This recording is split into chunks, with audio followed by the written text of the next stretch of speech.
Morning everybody. Good morning. आप में से कितने टीचर्स हैं जिसने टीचर्स ओरिएंटेशन अटेंड किया है इससे पहले? कोई है आप में से जिसने टीचर्स ओरिएंटेशन अटेंड किया?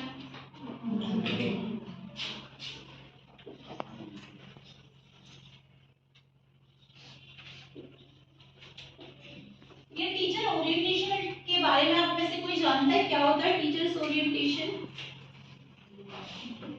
टीचर का मतलब तो पता है ना। ओरिएंटेशन मतलब होती है कुछ मीटिंग्स जिसमें हम लोग ये डिस्कशन करते हैं कि हम बच्चों को और कितने अच्छे से समझ सकते हैं, कितने अच्छे से उनको पढ़ाई में हेल्प कर सकते हैं। वो सारी मीटिंग्स अलग अलग स्कूल्स के वो सब्जेक्ट वाइज भी हो सकती है वो मीटिंग्स, और वो कॉमन भी हो सकती है। जैसे कि जो लास्ट वीक मैंने अटेंड की थी 16 दिसंबर को, वो थी हमारी एनईपी पर। आप में से कितने टीचर्स हैं जो एनईपी के वर्ड को जानते हैं? क्या है ये एनईपी? न्यू एजुकेशन पॉलिसी है, ये नेशनल एजुकेशन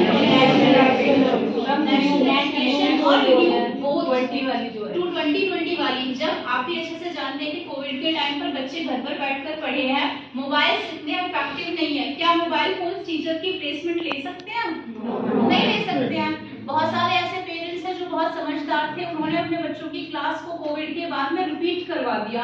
लेकिन कुछ पेरेंट्स ने सोचा अरे फिर से खर्चा हो जाएगा, तो हम सोचते हैं कि बच्चे को नेक्स्ट क्लास में करवा दें। कुछ पेरेंट्स ने तो हद ही कर दी, उन्होंने अपने बच्चे जंप भी करवा दिए।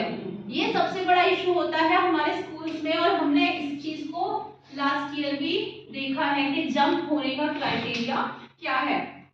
हम पेरेंट्स को कितना भी समझा लें लेकिन पेरेंट्स समझते नहीं है। तो इसकी जो लैकिंग्स है, ये जो जंप वाला वर्ड है, इसके लैकिंग्स क्या हो सकते हैं आप बताएंगे मुझे प्लीज? कोई भी बता सकता है randomly? This is for everybody. Jump होने से क्या हो सकता है, क्या लैकिंग्स है? जो क्लास जंप करने से उसका देखिए उसको आईक्यू लेवल उसका जो क्लास का है वो चेंज हो जाएगा, तो उसको एक्सेप्ट करने में बहुत ज्यादा प्रॉब्लम फेस करनी पड़ेगी। ओके, आईक्यू लेवल एक रीजन हो सकता है आपका, और कोई रीजन हो सकता है? फॉर एग्जाम्पल फर्स्ट क्लास के बच्चे को मैं डायरेक्टली थर्ड क्लास में प्रमोट कर दूं तो क्या होगा? जो भी चीजें उसने सेकंड क्लास में सीखनी थी वो सारी चीजें तो कट ही हो गई। सीबीएसई ने हमें एक फॉर्मूला बताया हुआ है कि आपको सिलेबस करना है। सिलेबस हर क्लास का अलग अलग दिया हुआ है। फॉर एग्जांपल अगर मैं ईवीएस का सिलेबस ले लूं या मैथ्स का सिलेबस ले लूं, ये इशू रहता है कि अगर कोई बच्चा फर्स्ट से लेकर फिफ्थ में आता है, हमारे स्कूल में देख लीजिए कि हमारे जो फर्स्ट टू फिफ्थ क्लास के टीचर्स हैं वो अपना बहुत अच्छे से पढ़ाते हैं और हर चीज को बाय हार्ट करवा देते हैं। वो लेवल 1 से लेकर लेवल जितने भी हैं बच्चों के वहां तक जाते हैं। तो जो फर्स्ट क्लास है वो लेवल 1 मान लो, और जो क्लास 12 है वो लेवल 12 मान लो। जो टीचर फर्स्ट टू फिफ्थ पढ़ाते हैं वो अपने ड्यूटीज को पढ़ा रहे हैं, हर चीज करवा रहे हैं। लेकिन अगर बच्चा कमजोर रह जाए तो टीचर क्या करे? वो जो वीकनेस है वो कहां से आती है आपकी? जंपिंग से, या बच्चा वीक होता है उससे आ जाती है। अब टीचर जो 6th क्लास का है वो क्या सोचता है? हो सकता है 5th क्लास के टीचर ने अच्छे से नहीं पढ़ाया होगा, हो सकता है टीचर ने ध्यान ना दिया हो, ये हम हर कोई सोचता है। 7th का 6th को ब्लेम करता है, 8th का 7th को करता है, 12th वाला 11th को ब्लेम कर देता है। लेकिन सबसे जो स्टार्टिंग पॉइंट है हमारा वो पीजी, नर्सरी, एलकेजी, यूकेजी के डिपार्टमेंट को भी हम करते हैं। अरे उसे फोनेटिक साउंड नहीं सिखाई होगी, अरे उसे एडिशन तक नहीं आता है। मैंने सुना है ना 7th क्लास में भी अभी बच्चे मैथ्स में वीक है, टीचर बोल देते हैं मैम बच्चा वीक है, इसके बेसिक्स क्लियर नहीं है। तो अब बेसिक्स को क्लियर करने के लिए हम लोग क्या कर सकते हैं? कोई सजेशन दे सकता है? बेसिक्स को क्लियर करने के लिए हम क्या कर सकते हैं? एक्स्ट्रा क्लास करवा सकते हैं, लेकिन कब तक? पूरे साल? उनकी प्रॉब्लम है उसको फाइंड करना पड़ेगा, बच्चे की प्रॉब्लम कहाँ है। ओके, प्रॉब्लम्स को फाइंड आउट करने के बाद क्या करोगी? मैम उसको सॉल्यूशन करेंगे। सॉल्यूशन सच में करेंगे आप? Yes ma'am. चलो, सॉल्यूशन के बाद क्या करोगी? मैम उसके लिए हर बच्चा एक मेथड से नहीं समझ सकता, बिल्कुल नहीं समझ सकता। बच्चे की जो डाइवर्जेंट मतलब हर बच्चा अपनी अपनी कैपेबिलिटीज के साथ पैदा होता है, सीखता है, समझता है, रिस्पॉन्स करता है। तो आपने बहुत अच्छे से बताया कि हर बच्चा अलग अलग तरीके से समझता है। अब आप खुद दिल पे हाथ रख के बताओ कि कितने टीचर अलग अलग तरीके से समझाते हैं अपने बच्चों को? कितने टीचर्स हैं, समझाते हैं अलग अलग, डाइवर्जेंट थिंकिंग रखते हैं सब लोग। ठीक है, चलो मैं आपको एक प्रॉब्लम देती हूँ और आप ही लोग मुझे बताएंगे कि उस प्रॉब्लम को हम लोग अलग अलग तरीके से कैसे समझा सकते हैं।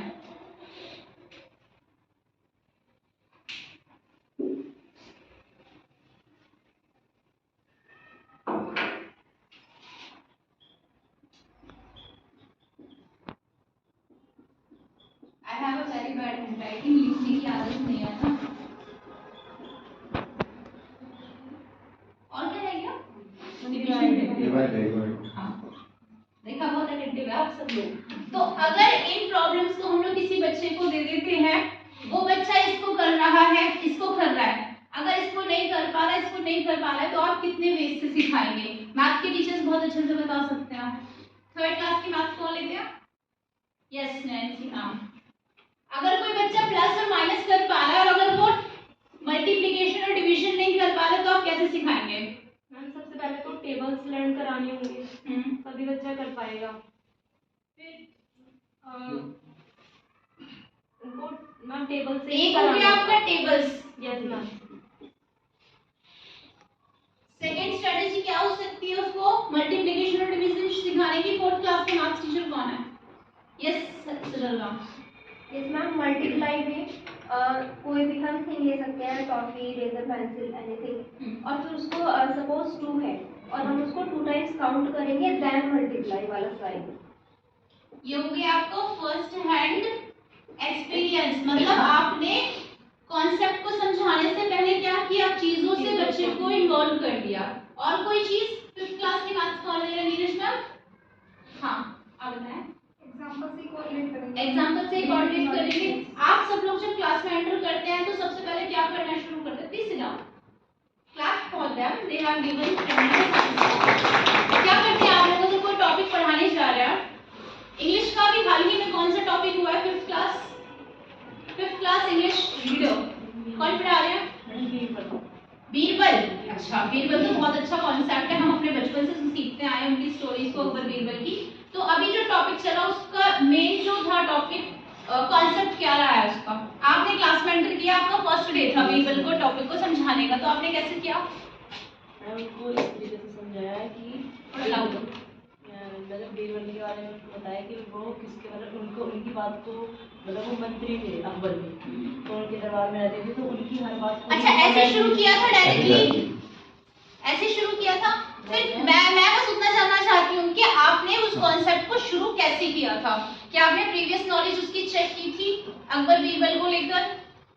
इस तरीके से बताया था कि वो बहुत ईमानदार थे और बहुत ज्यादा मतलब अच्छे से वो आपका कॉन्सेप्ट है मैम। फोर्थ क्लास की इंग्लिश रीडर। हाँ, आपका टॉपिक बताइए। ट्रूविज्डम द ब्लेज्ड है। ओके, ये क्या है? ट्रूविज्डम पोएम है कि सच्चे ज्ञान के ऊपर। ऐसे ही इसी तरह से मतलब कोई एग्जांपल्स पूछेगी, जैसे सच्चा ज्ञान किसे कह सकते हैं, मॉरल स्टोरीज पूछी कि कैसे हम जज कर सकते हैं किसी को कि किसमें कितना ज्ञान है, क्योंकि उसमें ये इस पोएम में ये था कि जो उसके सन होते हैं तो कौन सा ज़्यादा कैपेबल है उसके बिजनेस के लिए। तो इसमें से कि हम किस तरह से जज कर सकते हैं, पहले स्टोरी बताई कि हमें ऐसे कैसे हम आइडिया लगा सकते हैं। हो सकता है इंटेलिजेंट हर कोई वैसे इंटेलिजेंट मार्क्स कोई ला सकता है, लेकिन उसकी नॉलेज कितनी है तो हम ये मार्क्स से आइडिया नहीं लगा सकते कि हर चीज़ के लिए कोई कैसे कैपेबल है। तो उसके लिए हमें पहले अलग से स्टोरी समझाई थी कि ऐसे हम कैपेबल को जज कर सकते हैं अलग अलग तरीके से, क्योंकि हर कोई हर उसमें ऐसे इंटेलिजेंट नहीं होता, सिर्फ मार्क्स के बेस पे हम कर सकते हैं या फिर इस तरह से उसकी नॉलेज की। बैठिए, बहुत अच्छे से समझाया मैम आपने। आप सब लोग जब प्रिपेयर करते हैं अपना लेसन प्लान, यहाँ तो बहुत लंबे चौड़े से लेसन प्लान्स नहीं बनाते हैं, लेकिन हमारी सीबीएसई हमेशा बोलती है कि जब भी आप किसी काम को करें उसको एक प्लानिंग से करें। हम अपना डे शुरू करते हैं तो हमारे माइंड में सुबह उठते ही बहुत सारी बातें चल रही होती हैं। सुबह इतने बजे उठना है, फिर ब्रेकफास्ट करना है, फिर स्कूल के लिए रेडी होना है, बस स्टॉप पर इतने बजे पहुंचना है, फिर स्कूल में जाना है, फर्स्ट पीरियड मेरा कहाँ होगा, मुझे बच्चों से क्या बातें करनी है, मुझे क्या पढ़ाना है। लेकिन वो जो क्या पढ़ाना है उसे किस तरीके से पढ़ाना है, आप में से कितने लोग हैं जो प्लानिंग पहले से करके आते हैं स्कूल? सब आते हैं प्लानिंग करके?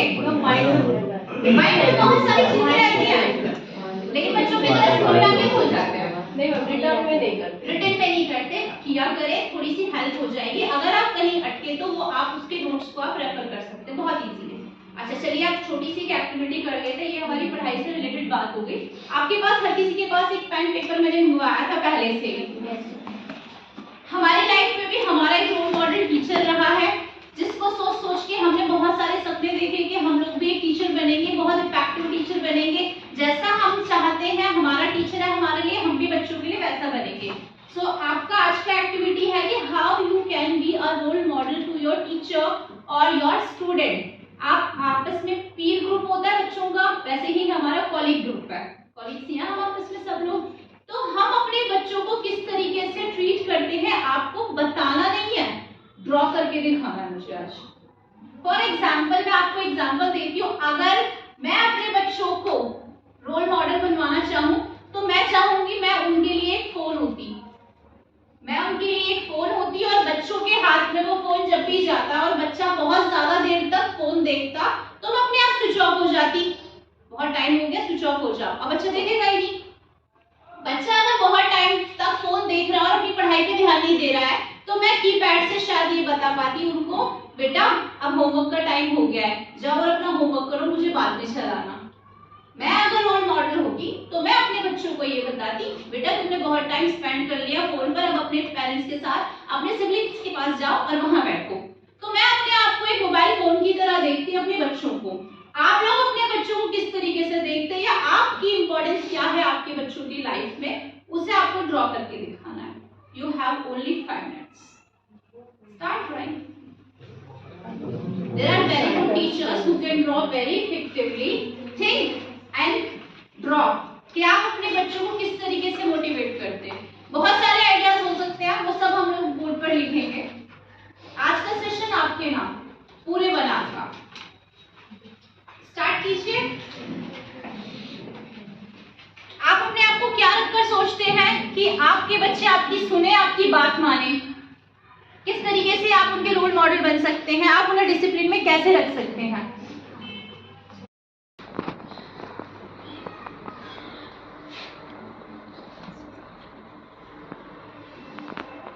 इस एक्टिविटी से पता चल जाएगा कि कितने टीचर्स हैं जो एक जैसा सोचते हैं। हमें किसी की मन की बात नहीं पता चलती ना, कैसा सोच रहे हैं, अभी पिक्चर से पता चल जाएगा कितने टीचर्स कैसा सोचते हैं।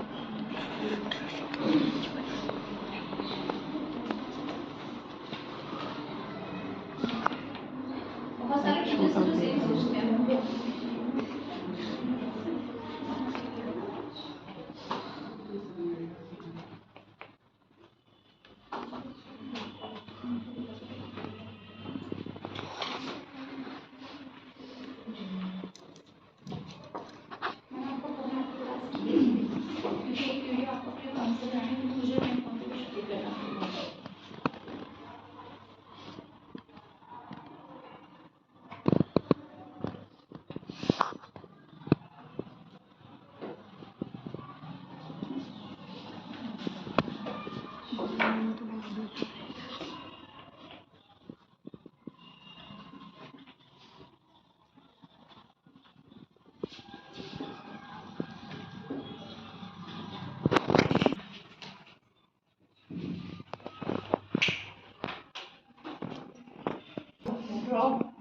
अपने आप को एक्सप्रेस करना है कि आप अपने बच्चों को किस तरीके से।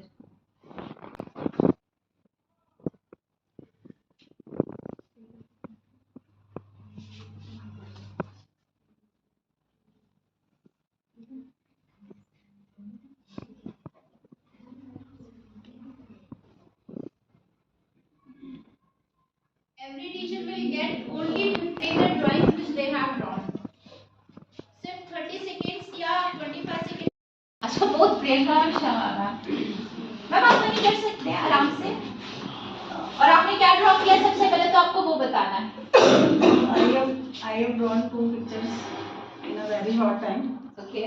And second picture is a potter, मतलब कुम्हार है, and he is molding the shape of the children. कि वो जैसी शेप में बनाएगा बच्चे वैसे ही मतलब बिल्कुल बन जाएगा। And the first one is Gardener. As you row that you read. जैसा बोएंगे वैसा काटेंगे। अगर हम अपने बच्चों को अच्छी बातें सिखाएंगे, बच्चे अच्छी बातें सीखेंगे। अगर हम अपने बच्चों को इनडिसिप्लिन सिखाएंगे तो बच्चे इनडिसिप्लिन में रहेंगे। तो हमारा हमेशा मेन फोकस रहता है कि बच्चे हमेशा डिसिप्लिन में रहें, मॉरल एजुकेशन से रहें। पढ़ाई तो सेकेंडरी चीज है, पेरेंट्स की वो रिस्पेक्ट करें। सोसाइटी में हमेशा हमें एक अच्छे रिस्पेक्टफुल सिटीजन की जरूरत पड़ती है, और वो किससे इनकलकेट हो सकती है? डिसिप्लिन से ही हो सकती है। Very good. Yes, next Priyanka ma'am. I draw a clock. According to time students को अपना टाइम शेड्यूल पूरे डे का बनाना चाहिए। जैसा उनके लिए स्टडी मस्ट है, ऐसे ही उनके लिए प्ले और अदर एक्टिविटीज़ भी मस्ट हैं। तो टाइम के अकॉर्डिंग उनको सारी चीज़ें अपनी शेड्यूल में हम उन्हें सिखाएंगे कि किस तरीके से manage. So you want to be a clock according to your students. Very nice. Next. Yes, Neetu ma'am and Rohit sir. Like a game captain. Game captain Okay. Game captain की तरह गेम कैप्टन उनको सब कुछ सिखाता है, अच्छा बुरा, उनको फेलियर एक्सेप्ट करना सिखाता है, Very nice. और उनमें एज अ फ्रेंड की तरह भी ट्रीट करता है और एक हिटलर की तरह भी ट्रीट करता है। Okay. तो वो उससे बहुत कुछ सीखते हैं, टीम वर्क करना और इंडिविजुअली भी वर्क करना, दोनों ही इन चीज़ों से वो सीखते हैं। और as a friend and instructor दोनों ही तरह से मैं उनको ट्रीट करूँगी, क्योंकि अगर कोई भी प्रॉब्लम, पर्सनली भी कोई प्रॉब्लम है तो सबसे आगे मुझसे बोलो without any hesitation. Yes. Very nice. Yes, Rohit sir. Actually, I have just drawn a book Book. because everybody knows books are our real friends. क्योंकि लाइफ में हमारा कोई भी बेस्ट फ्रेंड है, मदर है, ब्रदर है, कोई भी आपका कितना भी घनिष्ठ है, क्लोज है, आप हमेशा उनको अपने साथ नहीं रख सकते। आप घर से बाहर निकल रहे हैं तो आपकी मम्मा हमेशा आपके साथ नहीं रहेंगी, आपके फादर हमेशा आपके साथ नहीं जाएंगे, लेकिन आपके साथ अगर बुक है उसे आप कहीं भी कैरी कर सकते हो, कहीं भी लेके जा सकते हो, और उस नॉलेज से, उस बुक को पढ़ के जो आपके पास नॉलेज आएगी, उसको आप लाइफ में अपनी ज़िंदगी को बदलने के लिए और दूसरों की ज़िंदगी को बदलने के लिए हमेशा उससे आप मतलब नॉलेज लेने वाले हैं। तो मेरे हिसाब से Book बहुत अच्छी है। Very nice. Anybody else who has drawn? कोई है जो कंप्लीट कर चुके हैं? Yes, very good. Ranjana. I draw clock and sun. Okay, clock and clock sun. से तो हम टाइम टेबल एडजस्ट कर सकते हैं कि बच्चों को कैसे अपना टाइम करना चाहिए, या कब उसे किस काम के लिए ज़्यादा टाइम देना चाहिए, किस काम को कम करना चाहिए। और सन से हम ये बता सकते हैं कि जब सन राइज होता है, ठीक है, तो जैसे जैसे वो राइज होता है हर इंसान उसको सलाम करता है, जैसे वो आता है उसके सामने, और जब वो पूरे अपने पीक पे होता है तो किसी की नजरें उससे, कोई उससे नजरें नहीं मिला पाता है। तो जिस समय आप ऊंचाइयों पे होंगे तो आप ये समझ के चलिएगा कि कोई भी आपकी नजरों के काबिल नहीं होगा, या कोई आपसे ऊंचा देखने की कोशिश नहीं करेगा, आपसे नजरें मिलाने की कोशिश नहीं करेगा। तो इसलिए हमेशा कोशिश करनी चाहिए। और कोई है जो कंप्लीट कर चुके हैं अपनी ड्राइंग? मैंने भी यही ड्रॉ किया हुआ है, तो ये बोल चुकी हूँ। कोई बात नहीं, क्योंकि मैंने फिर भी आप अपने कॉन्सेप्ट को रखें सबके सामने। आपने शायद कुछ और सोच करके ड्रॉ किया होगा वॉच को और सन को। सेम थिंग है कि अपने बच्चों को जो है अपना अर्ली मॉर्निंग जैसे उठा जिस तरह सन जो है टाइम से ही अपने आते हैं, चाहे कोहरा हो या कुछ भी, उसी तरीके से हम बच्चों को टाइम से उठना चाहिए और अपना सारा काम डेली शुरू करना चाहिए। और जो घड़ी है वो इसलिए है कि अपने जितने भी काम हैं पंचुअलिटी से करें, और वो ये चीज़ है कि जिस तरीके से जब आप अपने सारे काम अच्छी तरीके से करेंगे तो आप अपनी तरक्की की सीढ़ियों पर चढ़ते जाएंगे। जिस प्रकार सूरज चमकता है आप भी उसी तरीके से पूरे वर्ल्ड में चमके। Very nice. देखा ना, आपने बिल्कुल अलग बोला उससे, और ये बोल के सोच रही थी कि अरे सेम बनाया है, सेम सोचा होगा, फिर भी आपने बहुत अच्छे से किया मैम। कोई और है जो अभी करना चाहेंगे? Yes ma'am. I draw mother. Mother, okay. Mother as mother is the first educator for every child. So I want to be a mother, as mother taught them what is right, what is wrong. Mother is the one who show the right path, who show who is right, who is wrong, what to do, what not to do. So I want, as a teacher, I want to be a mother to a student. Very nice, बहुत अच्छी सोचा। But mother की तरह बहुत ज्यादा लाड प्यार नहीं करना है आपको, स्ट्रिक्टनेस रखनी है बच्चों के साथ। ओके, हमारी सेकेंड एक्टिविटी के लिए मुझे कुछ चीजों की नीड रहेगी। So are you ready for the next activity? Yes ma'am. Very nice. हम अपने बच्चों को कंसंट्रेशन से किस तरीके से पढ़ाना सिखा सकते हैं, वो एक छोटी सी एक्टिविटी आप लोगों के लिए है कि आप बच्चे को किस तरीके से अपने वर्ड्स में कन्वर्ट कर सकते हैं। आप चाहते हैं, हर कोई चाहता है कि टीचर ब्लैक बोर्ड पे लिख रहा है या कोई चीज पढ़ा रहा है, राउंड लेकर पढ़ाते हैं सब टीचर्स, ताकि कोई बच्चा शैतानी ना कर सके, वो उनके कॉन्सेप्ट की एक एक लाइन को समझ सके। कितने अच्छे से कॉन्सेंट्रेट को बिल्डअप किया जा सकता है वो हम लोग आज देखेंगे थोड़ा सा, ठीक है। आई वांट कि सबसे पहले थर्ड के 10 टीचर्स आ जाएं। थर्ड के teachers, I want 10 teachers. Third, तो एक एक सीट के पास खड़े हो जाइए। I have 5 seats here. एक एक के पास खड़े हो जाइए उधर की तरफ से, कोई बात नहीं। 4th स्टैंडर्ड दीपा मैम आप आ जाइए। 4th स्टैंडर्ड के और कितने टीचर्स हैं? आ जाइए इधर की तरफ आइए। I want only 10 teachers. आ जाइए। No not yet. मैम आप यहाँ आ जाए। आ जाइए। आप लोग एक दूसरे को फेस करके खड़े हो जाइए जरा, थोड़ा सा और आगे अगर आ जाए आप तो सही रहेगा। यस, आपको मेरी बात को बहुत ध्यान से सुनना है, ठीक है, और उसको माइंड में बिठाना है। मैं आपको 3 ही वर्ड्स बोलूंगी। First one is clap. जब आपको बोला जाए क्लैप तो आपको अपना नाम बताना है। क्या करना है? हाँ। जब बोला जाए स्टॉप तो आपको वॉक करना है, आगे पीछे करना है। और जब आपको बोला जाए ग्लास तो आपको ग्लास टच करना है, और ये ग्लास टच ही नहीं करना, अपने कब्जे में करना है। वैसे ही जैसे ही आप हर बच्चे को पढ़ाते हैं, लेकिन कितने बच्चे हैं जो आपकी बातों को सुनकर उस नॉलेज को माइंड में रख लेते हैं, ठीक है। क्या करना है? क्लैप बोलना है तो नेम, और स्टॉप बोलना है तो वॉक, और जब बोला जाएगा ग्लास तो आपको क्या करना है? पिकअप कर लेना है। रेडी? ओके। Clap, walk. मैंने वॉक के लिए स्टॉप बोला था, आपने ध्यान से सुना नहीं था। यही आदत है बच्चों की भी, टीचर बोल रहे हैं वो सिर्फ सुन रहे हैं, लेकिन वो कितना समझ रहे हैं वो आपको देखना है, ठीक है। Shall we start again? Stop, you can walk. Yes. Name, फिर भूल गए, आपने बोला नहीं। प्रियंका मैम ने बहुत ध्यान से किया इस एक्टिविटी को, उन्होंने बोला नहीं, ठीक है। क्लैप, सब पूरा नाम बता रहे, कोमल गौतम। ओके। ग्लास, कंसंट्रेशन कहाँ था आपका? जिसका कंसंट्रेशन सिर्फ मेरे वर्ड्स पर था उसके हाथ में ग्लास है, बाकी सब लड़ रहे हैं, राइट।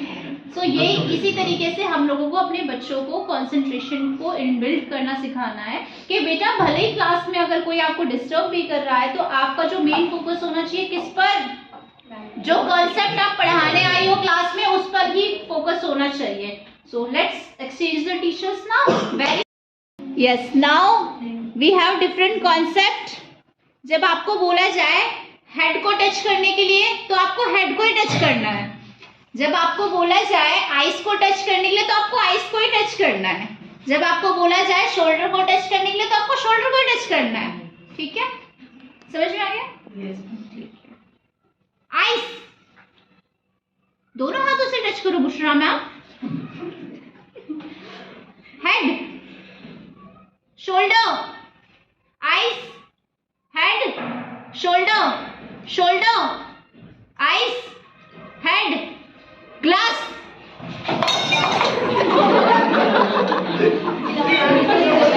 मैंने तो बोला भी नहीं था, इंस्ट्रक्शंस भी नहीं दिए थे कि आपको ग्लास को टच करना है। आपने मेरी बातों को सही से नहीं सुना था शायद। यही बात आपके बच्चे भी करते हैं ना? ठीक है, चलो आपके इंस्ट्रक्शंस को थोड़ा सा चेंज करते हैं। जब आपको बोला जाए डांस तो आपको जंप करना है, और जब आपको बोला जाए जंप तब आपको डांस करना है। ओके, बस एक ही चीज है जो आपको करनी है, और इस टाइम पर आपको करना है जब मैं बोलूं ग्लास तो आपको ग्लास को टच करना है। ओके, देखते हैं कि कब किसकी ग्लास की बारी आती है। जंप,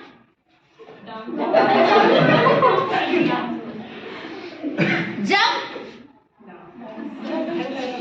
डांस, डांस,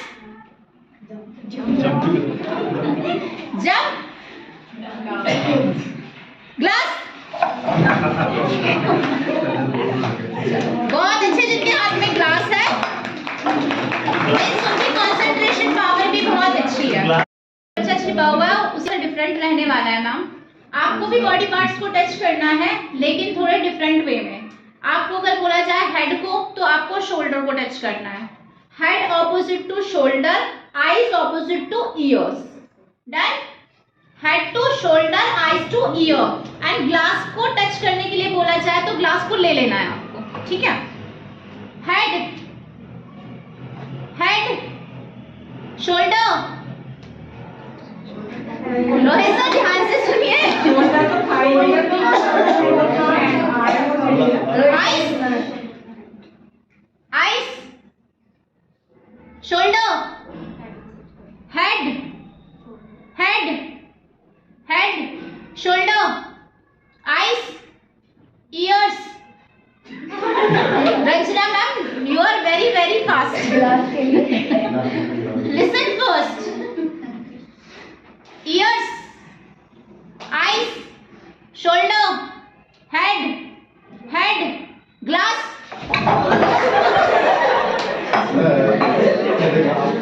अच्छा, जिस जिसके हाथ में ग्लास है उन सबके लिए एक जोरदार तालियां। अब गेम्स बहुत हो गए।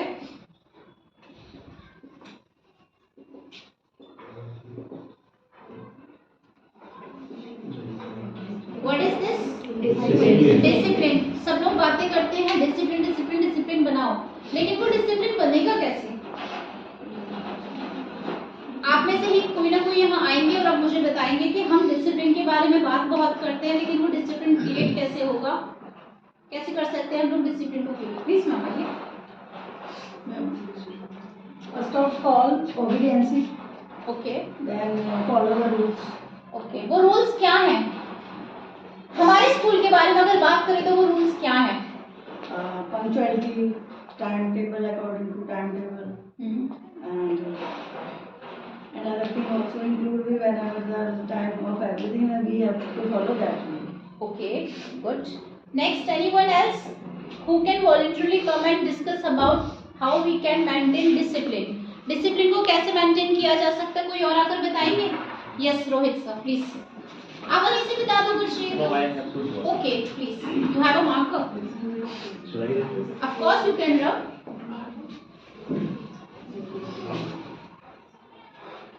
लीजिए, आपका मार्कर सही नहीं चल रहा है, मेरा वाला मार्कर यूज कर लीजिए।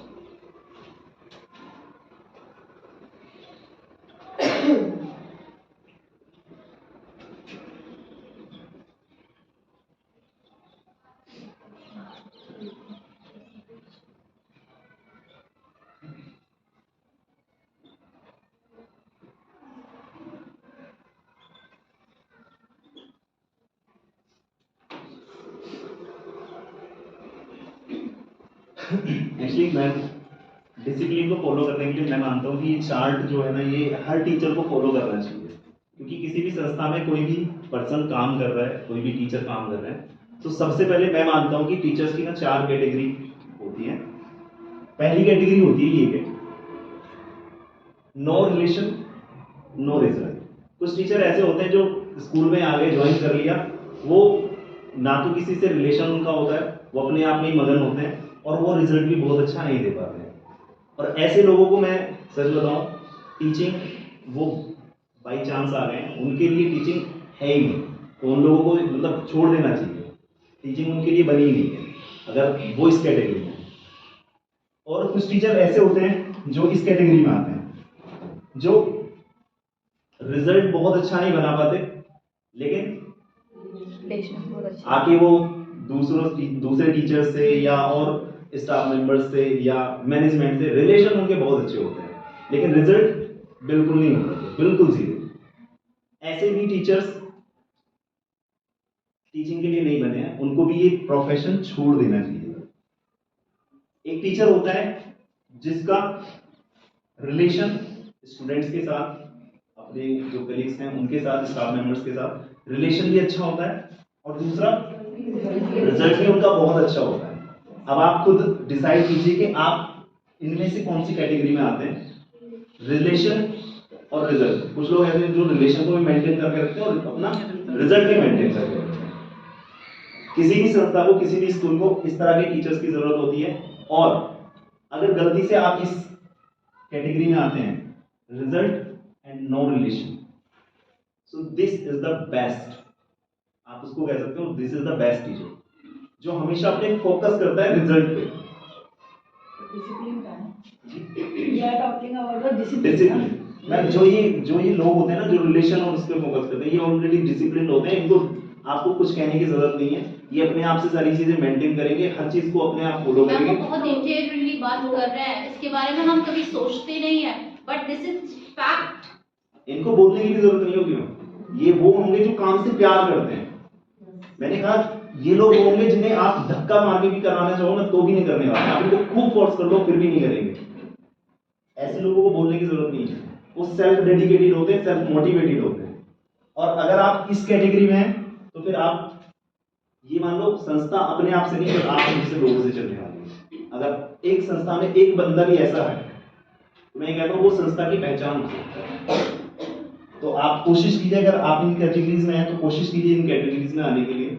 मैं यही कहना चाहूंगा, जो बेस्ट होते हैं वो यही होते हैं। और सबसे बेस्ट मैं मानता हूँ जो अपने हमेशा रिजल्ट पे फोकस करता है, रिजल्ट पे फोकस करता है, रिलेशन उसका बहुत ज्यादा, वो किसी से एंगेज नहीं होता है, बहुत ज्यादा टीचर जो बच्चे हैं उनसे बहुत ज्यादा रिलेशन नहीं रखता है, उसका फोकस होता है हमेशा वो रिजल्ट से ही रिलेटेड बात करेगा हमेशा। वो फालतू का टाइम वेस्ट नहीं करेगा, फालतू की बातों पे ध्यान नहीं देगा, वो हमेशा यही बात करेगा कि बेटा आप कहाँ पे वीक हैं, आप अपने आप को कैसे बेटर कर सकते हो। अगर आपकी किसी अदर टीचर में उसे कमी नजर आती है तो वो उसी को यही बोलेगा कि आपको ये काम करना चाहिए, आप इस पे फोकस करो तो आप ज्यादा। सर विदाउट रिलेशन ऑफ, जब तक हम बच्चों से अटैच मैंने बताया ना, रिलेशन उनका बस रिलेशन होता है, वो प्रोफेशनली रिलेशन होता है, प्रोफेशनली वो हमेशा इसी जब तक हम रिलेट नहीं करेंगे तब तक हम रिजल्ट नहीं दे सकते। नहीं, आपकी सोच हो सकता है बच्चे अलग, अपनी बात लेकिन मेरा जो बात भी नहीं मानता जब तक उनके मेरा मान, दोनों कैटेगरीज रखी है। मैंने आपको दोनों चीजें बताया, आप देख लीजिएगा। मैं मानता हूँ जो पर्सन यहाँ होता है वो बहुत ज्यादा मतलब सेल्फ डेडिकेटेड होता है, वो बहुत ज्यादा फोकस नहीं करता है रिलेशन पे, वो हमेशा रिजल्ट पे फोकस करता है। और ऐसे लोग अपने रिजल्ट के लिए ना, रिजल्ट के लिए ही जाने जाते हैं, उनका रिलेशन से बहुत ज्यादा वो होता है। योर टीचिंग कैसे कर सकते हैं effective, how effective you can make your teaching. हमने अभी थोड़ी देर पहले भी डिस्कशन किया था, हम जब किसी चीज को प्री प्लान करके आएंगे, मुझे कल ये टॉपिक पढ़ाना है, अगर मैं प्लान करके आऊंगी, फॉर एग्जांपल अभी थोड़ी देर पहले मेरी बात भी हुई थी, मनीषा मैम से बात हुई थी, उनका टॉपिक चल रहा था लाइट्स को अगर मैं डायरेक्टली क्लास में आऊं, okay so and so page number 36 पर दिया हुआ है, take out page number 36 and take out chapter number 7, write today's date on the top, और मैं बिजी हूं इन सबको मेंटेन करने में, तो क्या बच्चे मेरी बात सुनेंगे? मेरा पहला इंप्रेशन ही क्लास में जाने के बाद ये हो जाएगा, अरे मैडम आ गई, बुक खुलवाएंगी, पढ़ाएंगी, कुछ ना कुछ बताएंगे, फिर चले जाएंगी। लेकिन एक ऑप्शन हम लोग ऐसा रख सकते थे, ये क्लास है, मुझे इस क्लास में लाइट पढ़ा रहा है, मैं क्लास में आई, लाइट ऑन थी, आते ही स्विच बंद कर दिया, पीछे ही स्विच है तो मैंने स्विच बंद कर दिया। अब बच्चे क्या हुए, अंधेरे में बैठ गए, सब बच्चे आपस में बात करेंगे, अरे देखो मैम ने तो स्विच ऑफ कर दिया लाइट को, और उससे ही हम लोग कनेक्ट कर सकते हैं। ओके बेटा, what is your problem, why are you discussing among yourself. Ma'am आपने लाइट बंद कर दी, उनके मन में क्यूरियोसिटी आएगी, अरे मैम ने लाइट क्यों बंद कर दी, इतने अच्छे से दिख रहा था, अब अंधेरे में कैसे देखेंगे। वहीं से शुरू होती है हमारी टीचिंग। फिर बच्चों से बोला जाएगा, बेटा आपको अंधेरे में दिखाई नहीं दे रहा है ना, आज का हमारा टॉपिक है लाइट। लाइट का इन्वेंशन किसने किया? मैं डायरेक्टली तो नहीं पढ़ा रही लाइट को, लाइट में क्या रेस है। Actually I am not from science background, तो मुझे ज्यादा नॉलेज नहीं है, आप इंग्लिश में पूछ लीजिए कुछ भी। तो लाइट हम लोग किस तरीके से इंट्रोड्यूस कर सकते हैं, वो बहुत ज्यादा मैटर करता है हमारी टीचिंग को। ये मेरी सोच है, आप लोग क्या सोचते हैं इस बारे में, वो आप में से कोई भी एक आकर बता सकते हैं। आप अपनी टीचिंग को इफेक्टिव कैसे बना सकते हैं? सब लोग पढ़ाने आते हैं, सब लोग बहुत अच्छे से पढ़ाते हैं, प्लीज मैम। पढ़ाने के लिए हम टीचिंग एड्स यूज करते सकते हैं, टीचिंग लर्निंग मटेरियल्स, और एक चीज़ हम ये भी कर सकते हैं, क्लास में हम बैच लगा सकते हैं और चार्ट पेपर्स लगा सकते हैं, कुछ जैसे कंट्री और उनकी कैपिटल्स लिख सकते हैं, करेंसी लिख सकते हैं। इससे ये होगा कि बच्चा रोज उन्हें देखेगा तो उसे याद हो जाएंगे, तो हमें उन्हें याद कराने की जरूरत नहीं पड़ेगी। स्टेट लिख सकते हैं, स्टेट वाइज उनकी कैपिटल लिख सकते हैं, और जो और भी कोई चीज़ें जो बेसिक नॉलेज है उनके चार्ट पेपर क्लास में लगा सकते हैं ये। और अपने टॉपिक के लिए हम टीचिंग एड्स लाएँ, टीचिंग लर्निंग मटेरियल यूज़ करें और प्रैक्टिकली उन्हें चीज़ें करा के दिखाएं, क्योंकि साइंस सब्जेक्ट है, साइंस में तो प्रैक्टिकल नॉर्मली बहुत होते हैं, तो उन्हें हम ऐसे ना पढ़ा के सीधा सी एक्सपेरिमेंट करके दिखाएं और प्रैक्टिकल्स करके दिखाएं। Very nice. Anybody else who can show according to the subject, please come. According to the subject, firstly we have to connect to children to their personal life. उनकी हमें किसी भी Personal life and previous knowledge से उनको connect करना चाहिए। Just like अगर हम लाइट भी बढ़ा रहे हैं तो हम पूछेंगे बेटा आप घर में आपकी टीवी है और क्या वॉशिंग मशीन है, आपको पता वो कैसे रन करते हैं? They will tell that. Just like हमें उनको फ्लावर पढ़ाना है या फिर प्लांट, तो हम ओरिजिनली उनको ले जा सकते हैं, वहाँ पर उनको दिखा सकते हैं कि that is the plant according to our body. जैसे हमारी बॉडी उसी तरह से भी प्लांट्स के भी बहुत सारे पार्ट होते हैं और सभी का अलग अलग वर्क होता है।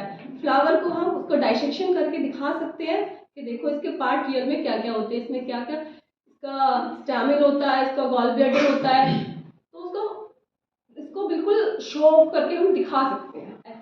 experiment is necessary. Yes. And first hand experience is also necessary. Previous knowledge is must.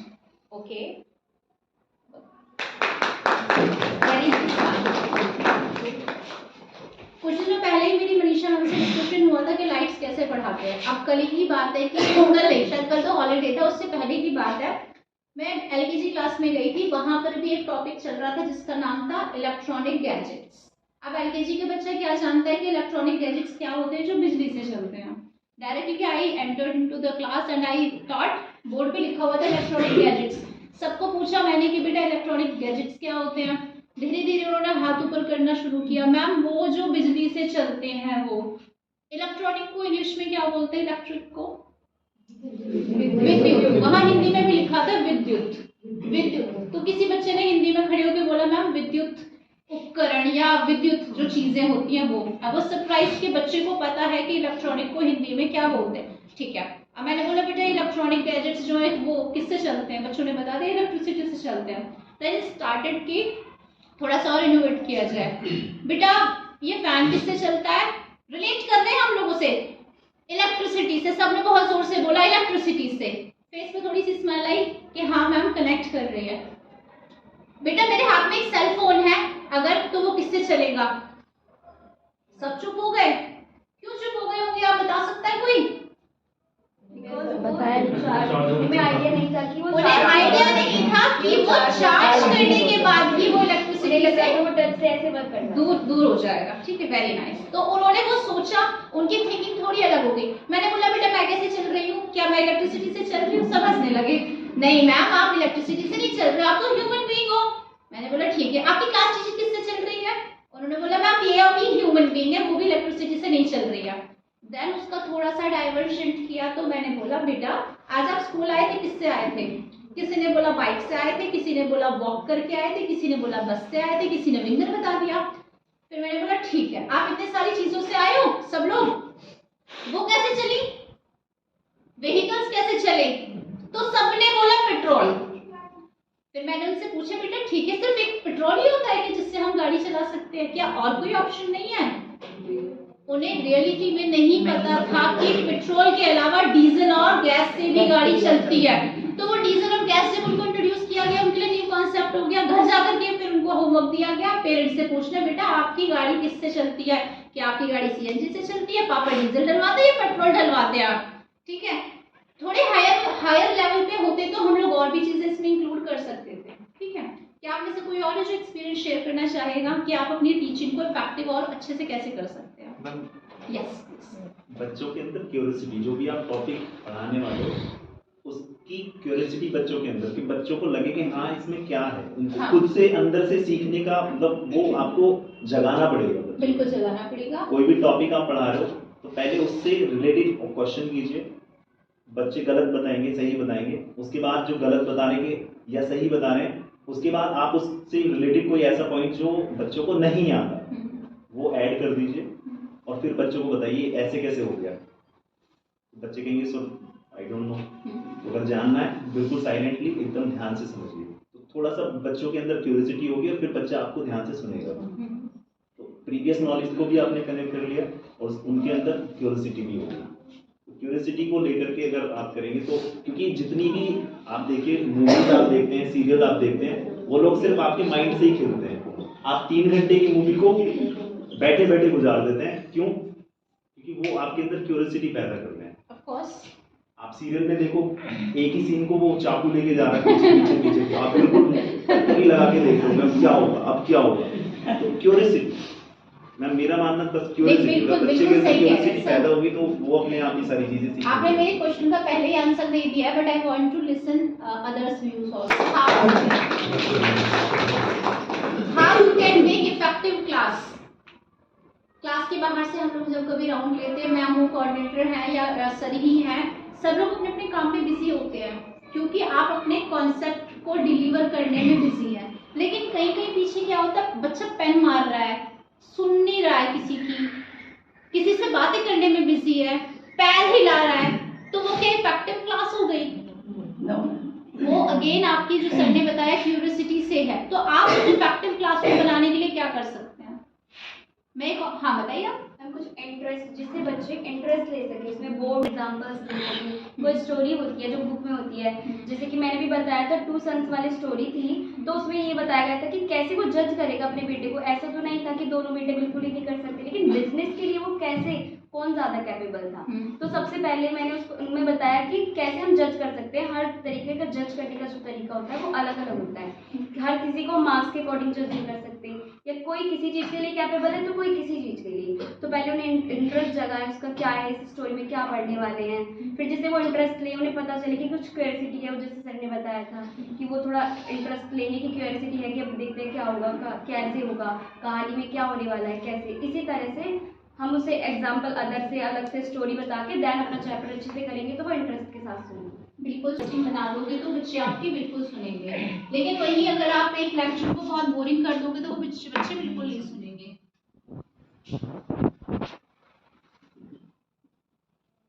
ये ठीक लिखा है? हाँ बिंदी आएगी, लोग लगा दी।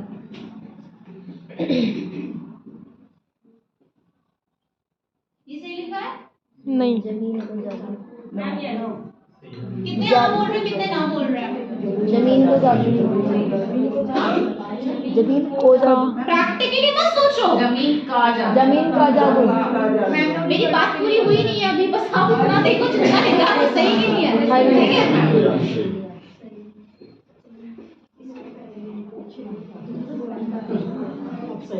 अब सही है? पहले से इंटरप्ट मत किया करो कि हाँ बच्चे ने गलती किया होगा, ये बच्चा गलती सोच रहा है, और यही थिंकिंग होती है बच्चे की। मैम ने मुझे इस तरीके का कॉन्सेप्ट पढ़ाया है तो मैं उसको इस तरीके से करूंगा। फॉर एग्जांपल मुझे नीरज मैम ने पढ़ा दिया एडिशन, अच्छा ठीक है, आज मुझे मैम ने बता दिया 20 + 20 40 होते हैं, ये 21 + 20 41 होते हैं। अब मैं इसको घर जाकर कैसे करूंगा? मुझे तो मैम ने अगर बड़ा सम दे दिया तो मैं तो कंफ्यूज हो जाऊंगा। चलो इतने ही में उसकी मम्मा ने उसको बोल दिया, अगर बड़ा बच्चा है कि बेटा ग्रोसरी से जा, मतलब शॉप से जाकर के कुछ सामान ले आओ ग्रोसरी का, तो वो क्या करेगा? मम्मा ने उसे 100 रुपीज दिए हैं और लिस्ट दे दी 90 रुपीज की। 100 रुपये का नोट देकर मम्मा ने बोला बेटा 90 रुपीज का सामान आएगा और आकर मुझे तुम बताओगे कि तुमने कितना सामान कितने में लिया था। तो बच्चा क्या करेगा? सोचता सोचता जाएगा, पहले शॉपकीपर के पास जाएगा, सर अंकल जी मुझे ये वाला सामान चाहिए और आप मुझे बता दीजिए कि मुझे जो दाल है, चावल है या कोई मीठे का सामान है वो इतना इतना चाहिए और टोटल मुझे बता दीजिएगा। वो घर आकर के बता पाएगा कि नहीं बता पाएगा? टोटल बता देगा ना। तो वो अपनी जो मैथ्स की क्लास में स्ट्रेटेजी उसने सीखी थी वो उसको अपनी प्रैक्टिकल लाइफ में करने की कोशिश करेगा। और यही चीज हमारी ईवीएस, मैथ्स, इंग्लिश हर चीज में होती है। इंग्लिश की जो अगर सीनियर क्लासेस का देखा जाए तो वो क्या करते हैं, जो चीजें इंग्लिश में हमारी सिखाते हैं, कॉन्वर्सेशन है, हमारा कोई सेंटेंसेस है जो हमारे सारे सेंटेंसेस है पास्ट प्रेजेंट फ्यूचर से रिलेटेड होकर के बाकी सारे 13-14 सेंटेंसेस हमारे आते हैं, उनको यूज करेगा। बाकी सब हमारा जो इन्वायरमेंट है वो क्या करता है, उसे लैग पुलिंग करता है। अरे ये तो ऐसे बोल रहा है, बढ़ाया इंग्लिश का वो बना हुआ, अगर इंग्लिश में बात करता है। हमेशा अपने बच्चे को मोटिवेट करने की कोशिश करें। जो सबसे लास्ट में बैठता है ना बच्चा, उससे कोशिश करो कि वो सबसे आगे आकर बैठने की कोशिश करे, कोई बच्चा पीछे बैठने की कोशिश ना करे। एक अभी सुबह हम लोग अनुभव चीमा के बारे में बात कर रहे थे, 6th क्लास का बच्चा है, 6th में मनीषा मैम। तो उसका लास्ट ईयर का बैकग्राउंड जो रहा था वो रवि सर से मैंने पूछ लिया था, पिछले साल भी उस बच्चे को देखा गया था। अगर आप किसी बच्चे को डांट रहे हो, मार रहे हो, तुरंत आपके सामने कंप्लेन आई और लगा दिया एक चांटा जोर से खींचकर, क्या आपने उस चांटे को लगाने से पहले कंप्लेन के बीच में वो जो गैप था उसे फिल करने की कोशिश की? अभी कुछ दिनों पहले एक टीचर का केस था कि बच्चा 15 दिन से स्कूल नहीं आ रहा था, 15 दिन के बाद आते ही उसने फाइन लगा दिया। उस टीचर ने ये जहमत नहीं उठाई पूछने की कि वो बच्चा 15 दिन से स्कूल क्यों नहीं आ रहा था, क्या वो बीमार था, क्या कहीं वो बाहर गया था, या कोई XYZ रीजन था कि नहीं था। हर कोई ये बोल देता है हम लोग मोटिवेटर बनना चाहते हैं, हम लोग बच्चों को मोटिवेट करना चाहते हैं, हम माँ की तरह रखते हैं, फ्रेंड की तरह ट्रीट करेंगे, लेकिन जब उसके रीजन को पूछने की बारी आती है वो कहाँ चले जाते हैं मोटिवेशन सारे। पूछ लो ना, 1 सेकेंड ही तो लगेगा, बेटा क्यों नहीं किया होमवर्क। 2 दिन से अगर किसी बच्चे ने होमवर्क नहीं किया, पनिशमेंट दे दी, मार दिए दोनों हाथों पे, या कोई कॉर्पोरल पनिशमेंट दे दी, उसके बाद क्या करते हैं आप, बाद में पता चलता है ना कि 2 दिन से बच्चा बीमार था या कहीं बाहर गया था या उसकी मम्मी बीमार थी। ऐसा ही लंच के साथ भी होता है, जब लंच नहीं लेकर आते बच्चे, पूछ लो ना मम्मी बीमार थी इसलिए नहीं बना पाई या कोई और XYZ रीजन था। लेकिन यह हमेशा पॉजिटिव नहीं हो सकता, नेगेटिव भी होता है। ऐसे इश्यूज आते हैं कि बच्चा गुस्से में फेंक कर आ गया लंच, नखरे दिखा रहा है, मम्मी की बात नहीं सुन रहा है। आपको दोनों पहलुओं को बात को ध्यान में रख करके चीजें करनी है, ठीक है। अब ये जो सेंटेंस मैंने लिखा था इसको हम लोग एक्टिविटी के फॉर्म में देखते हैं, ठीक है। Ma'am phone